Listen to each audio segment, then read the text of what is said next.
As they walked along the road, the disciples of Jesus were arguing among themselves.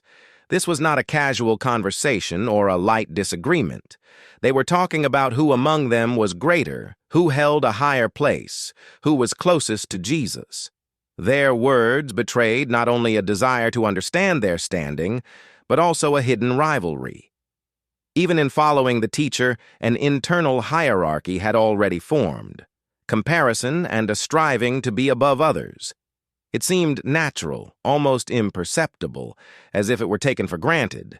But at the heart of the conversation was arrogance, not crude and overt, but quiet, inward, cloaked by their closeness to Jesus. When they arrived, Jesus asked them what they had been arguing about on the road. His question was simple and direct, without reproach or pressure. He did not expose them in advance, did not accuse, did not hand them a ready-made verdict. And that was precisely the turning point. What they had just been saying was suddenly brought into the light.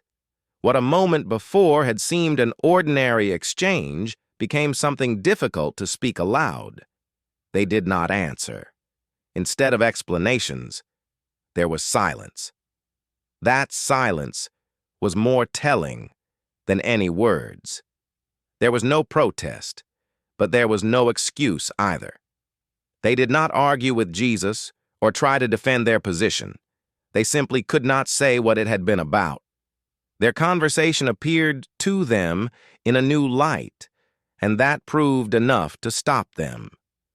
If one looks closely, it becomes clear that Jesus did not destroy anything or fix anyone directly.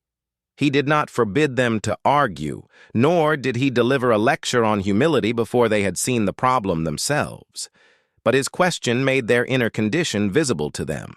Arrogance, rivalry, the desire for superiority, these things were already in them. They did not arise in that moment. They simply became evident. It is also important that this awareness did not bring immediate change. The disciples did not become different people in an instant. Later they would fail to understand again, argue again, return to the same questions. But after this moment they could no longer do so with the same naive certainty. They had seen themselves from the outside, and that altered the direction of their inner life.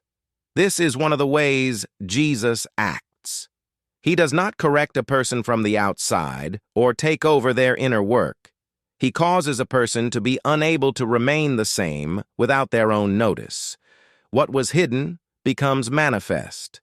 And from that point a process begins that cannot be stopped by simply reverting to a former state.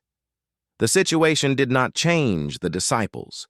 It revealed who they already were, and in doing so, it set their change in motion.